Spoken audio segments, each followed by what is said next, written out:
Assalamualaikum warahmatullahi wabarakatuh. Perkenalkan, saya Nindya Aprilia Bahtiar, NIM 2104502018 dari kelas BK 1A. Pada kesempatan saat ini, saya akan menjelaskan tentang komunikasi sentuhan. Kita ketahui bahwa sentuhan merupakan bagian dari komunikasi nonverbal, di mana komunikasi nonverbal adalah komunikasi tanpa kata-kata. Nah, pada kesempatan saat ini, saya akan menjelaskan bagian dari komunikasi nonverbal, yaitu komunikasi sentuhan. Sebelum kita melangkah lebih jauh, terlebih dahulu kita harus mengetahui apa sih itu komunikasi sentuhan. Komunikasi sentuhan atau haptik merupakan pesan nonverbal, non-visual, dan non-vokal. Alat penerima sentuhan adalah kulit. Sentuhan dapat termasuk bersalaman, genggaman tangan, berciuman, sentuhan di punggung, mengelus-elus, pukulan, dan lain-lain. Sentuhan juga dapat menyebabkan suatu perasaan pada sang penerima sentuhan, baik positif maupun negatif, yang mampu menerima dan membedakan berbagai emosi yang disampaikan orang melalui sentuhan.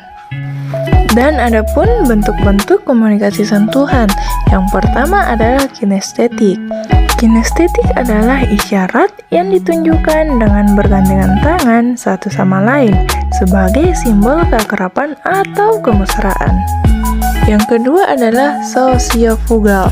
Sosiofugal adalah isyarat yang ditunjukkan dengan berjabat tangan atau merangkul.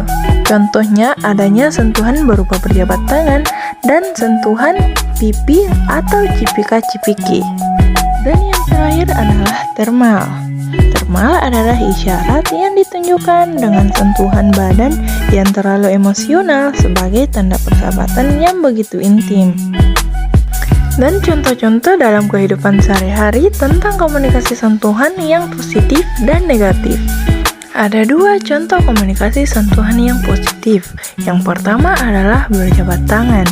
Misalnya, kita bertemu dengan rekan kerja, maka kita menunjukkan sikap simpati kita akan berjabat tangan dengan dia. Yang kedua adalah bersalaman. Misalnya, ketika kita ingin berpamitan pergi, maka kita akan bersalaman kepada orang tua sebelum pergi. Dan ada juga dua contoh komunikasi sentuhan yang negatif. Yang pertama adalah sentuhan yang membuat merasa tidak nyaman, merasa kotor, takut, khawatir, bingung, marah, bersalah, dan menimbulkan perasaan negatif lainnya.